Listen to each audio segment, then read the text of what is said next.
Kegemaran terhadap mobil retro belum surut. Tidak hanya di kalangan orang tua saja, tapi di kalangan anak muda juga banyak yang ikut-ikutan. Salah satu jenis kendaraan retro yang kini masih setia diburu adalah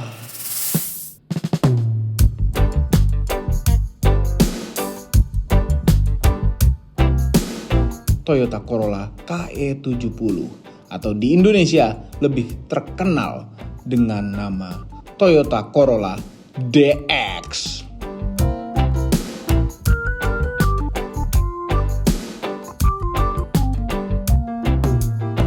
Halo YouTube, selamat datang di channel Motomobi. Nah, ini adalah segmen terbaru dari channel Motomobi, yaitu Motomobi Retro.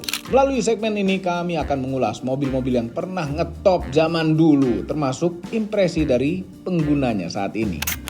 Toyota Corolla merupakan salah satu mobil yang terlaris di dunia, yang penjualannya melampaui Volkswagen Beetle. Sampai saat ini, Toyota Corolla sudah ada 12 generasi. Mobil ini tidak hanya diproduksi di negara Jepang saja, tapi juga di sejumlah negara lainnya termasuk Indonesia. Review Toyota Corolla KE70 ini dilanjutkan oleh om sebenarnya, tapi dia minta dipanggil Paman Didot. Silakan lanjutkan reviewnya. Toyota Corolla generasi keempat dikenal luas dengan varian DX. Jadi orang banyak yang menyebutnya langsung aja jadi Toyota Corolla DX. Meskipun dia pertama kali diluncurkan di Jepang tahun 1979, ternyata sejarahnya mundur hingga tahun 1975 atau hanya beberapa bulan saja setelah Corolla generasi ketiga diluncurkan. Jadi di awal tahun 1975, Toyota menunjuk seorang chief engineer namanya Fumio Agetsuma. Dia bersama timnya diminta untuk membuat proyek konsep mengenai Toyota generasi keempat. Fumio Agetsuma bersama timnya menghabiskan studi yang begitu dalam. Waktunya panjang sekali. Banyak aspek yang diperhatikan oleh timnya Fumio Agetsuma. Yang pertama adalah di tahun 1970-an memang kita banyak tahu bahwa ada krisis minyak bumi.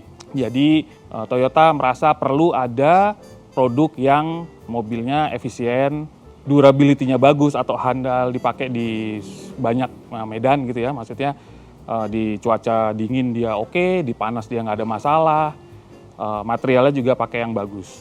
Seiring dengan berjalannya waktu, tim Fumio Agetsuma menghabiskan waktu sekitar 400 jam hanya untuk mencari nilai aerodinamis dari konsep Corolla generasi keempat itu. Selain itu, dari Corolla generasi ketiga ada banyak hal yang sebenarnya inovasi-inovasi baru yang diterapkan oleh Toyota untuk Corolla generasi keempat. Contohnya ada cerita lucu ketika Fumio Agetsuma pergi ke Belanda, dia berjumpa dengan beberapa pihak bos-bos otomotif di sana. Dia naik horse carriage atau kereta kuda ya. Dia menyadari bahwa kereta kuda itu pakai suspensinya, pakai per daun. Nah itu juga dipakai di konstruksi per daun itu dipakai di beberapa Corolla sebelumnya. Corolla generasi 1, Corolla generasi 2, Corolla generasi 3.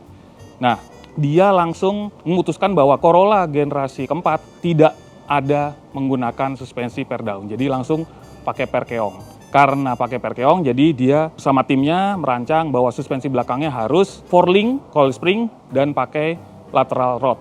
Berjalan terus, akhirnya bodinya sudah ditemukan, desain yang proper gitu ya. Akhirnya diputuskan bahwa bodinya benar-benar meninggalkan aksen dari Corolla 3 generasi sebelumnya. Sudah banyak garis lurus, garis tegas, kemudian banyak aspek yang jauh lebih mengotak daripada 3 generasi Corolla sebelumnya. Akhirnya di tahun 1979, Toyota meluncurkan Corolla generasi keempat. Hanya dalam 1 tahun saja penjualannya lebih dari 500.000 Toyota Corolla generasi keempat yang berhasil dibuat dan diekspor dari Jepang.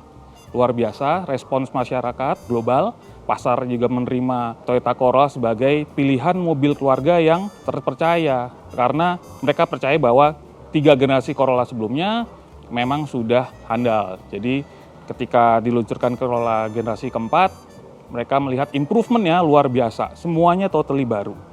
Itu dari cara global. Di Indonesia, Toyota Corolla generasi keempat hanya ada varian DX yang dipasarkan oleh Toyota Astra Motor.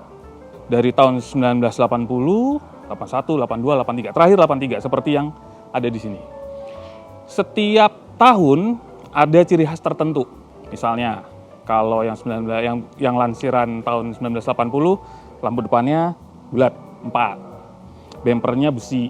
Kemudian interior juga warna coklatnya lebih terang. Lampu belakangnya dia sipit, nggak terlalu besar. Untuk 1980 spionnya spion tanduk, tapi modelnya nggak seperti ini. Dia agak ada garisnya gitu. Unik tuh hanya di tahun 80. Masuk ke tahun 81 ada facelift. Lampunya yang tadinya bulat 4 jadi kotak kecil. Bempernya tetap, sisanya nggak banyak perbedaan, cuma spionnya sudah di pintu, bukan segitiga ya, tapi di pintu. Sisanya sama. Perbedaan mencolok dari 1980 dan 1981 selain lampu ya, itu ada di seat belt. Kalau yang 1980 belum pakai seat belt. Memasuki tahun 1982, improvementnya banyak, tampilannya berubah banyak. Yang tadinya pakai bumper besi chrome tidak terlalu besar, sekarang agak besar dan mengotak. Ada kuping bumpernya mengotak chrome, lampunya sudah seperti ini, kotak besar. Corner lampnya juga besar. Kap mesin sudah nggak ada motifnya lagi. Spionnya yang tadinya 81 ada di pintu, panel pintu, sekarang pindah ke segitiga pintu. Lampu belakangnya berubah dari yang tadinya kecil jadi besar.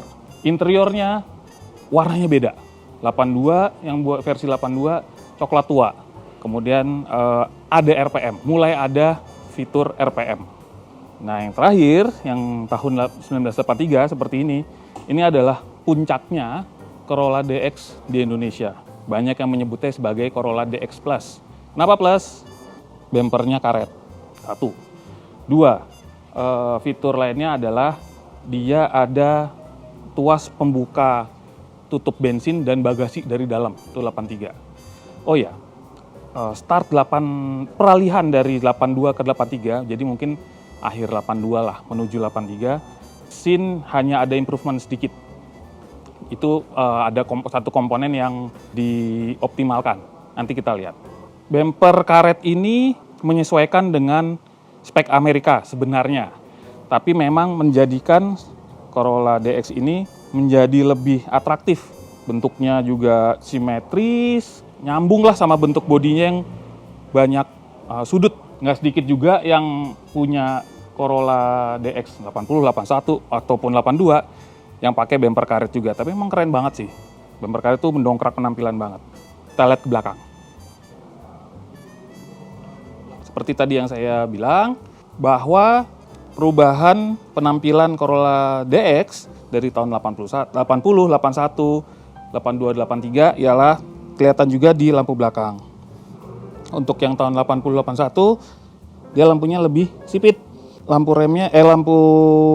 mundurnya tidak di tengah gini, tapi dia berdiri di sini. 82 jadi seperti ini, tapi lampu plat nomornya nggak seperti ini. Dia ada di bawah, tetap di bawah. Hanya 83 yang ada lampu plat nomor di samping yang jendol gini, karena bumper karetnya nggak ada tempat buat lampu plat nomor. Secara global, Toyota Corolla generasi keempat hadir dengan bermacam varian bodi. Ada yang 2 pintu sedan, ada yang 4 pintu sedan seperti ini, ada yang 2 pintu hardtop, ada yang 2 pintu coupe, ada yang 2 pintu liftback, dan ada juga yang versi station atau van. Keunikan lain dari Corolla generasi keempat ini adalah Toyota menyematkan mesin diesel pada Corolla. Hal ini juga merupakan terobosan di pasar Jepang terutama. Mobil yang di sekelasnya memang ada sedan keluarga yang size-nya seperti ini, tapi bermesin diesel ada juga, brand lain juga buat. Tapi hanya Toyota bersama Corolla diesel itu yang menggunakan transmisi 5 speed manual dan opsi transmisi otomatis 4 speed. Hebat banget. Jadi memang Toyota kayaknya nggak mau tanggung-tanggung di saat rentang waktu produksi Corolla generasi keempat. Oke, kita lihat interiornya. Melihat interior Corolla generasi keempat, kabinnya memang tidak terlalu luas, tapi juga tidak terlalu sempit. Jadi untuk penumpang dewasa tetap bisa nyaman duduk. Kebetulan ini jok depannya udah diganti Recaro, jadi mungkin agak merubah legroom penumpang belakang. Oke, tapi sepertinya ownernya jarang ada orang nebeng di belakang. Di beberapa tipe tertentu yang nggak masuk Indonesia ya, kalau Indonesia model joknya seperti ini. Untuk tahun 8081, bahan joknya itu seperti vinil, plastik vinil, bukan kain fabric ini. Ini kain fabric ini baru diperkenalkan di unit DX, Corolla DX di Indonesia tahun 82 hingga 83. Kalau yang versi JDM, ada yang di sini ada sandaran kepalanya agak naik gitu, ada juga yang versi ada seat beltnya, jadi memang ada banyak varian interior. Bahkan kalau yang versi JDM, atapnya pun plafonnya ada yang molding, kalau ini kan kain. Oke, kita masuk ke bagian depan. Ini merupakan modifikasi yang lazim dilakukan oleh para pemilik Corolla DX di Indonesia. Kalau emang dia anak mobil, biasanya jok depan ganti Recaro biar period correct. Ini kebetulan pakai LSC Spectrum. Jok aslinya sebenarnya ya motifnya sama lah, bahannya fabric itu juga. Tadi saya bilang bahwa untuk 8081 warna interiornya coklat terang. Kalau yang 8283 sudah coklat agak gelap. Keunikan lain, ini bukan setir asli tapi memang punya Corolla generasi keempat yang versi GT. Jadi setengah kayu. Ini asli ya, bukan modifikasi kekinian. Ini memang aslinya seperti ini, koin GT. Ada warna biru, hitam, coklat, macam-macam. Salah satu improvement dari Corolla generasi sebelumnya di Corolla generasi keempat ini adalah panel instrumennya ini jadi satu kesatuan. Jadi single lens namanya. Di Corolla sebelum-sebelumnya itu tiap meternya itu terpisah-pisah. Jadi nggak ada yang jadi satu gini. Ini pertama kali Toyota menerapkan di Corolla, itu di Corolla generasi keempat, ini satu frame semuanya, nggak terpisah-pisah. Oke lah untuk tahun 80-an, space-nya nggak terlalu sempit, penumpang yang badannya agak gede pun nggak merasa sesek juga. Ada beberapa tipe juga Corolla generasi keempat yang pakai fitur tilt steering, tapi yang di Indonesia nggak ada. Corolla generasi 4 di Indonesia hanya ada versi DX dan mesinnya hanya ada opsi tipe 4K 1300 cc, overhead valve. Jadi ini simpel banget. Mungkin alasannya Toyota di Indonesia pakai mesin 4K ini biar onderdilnya mudah didapat, mudah dirawat, bahkan kijang doyok pun mesinnya sama 4K juga.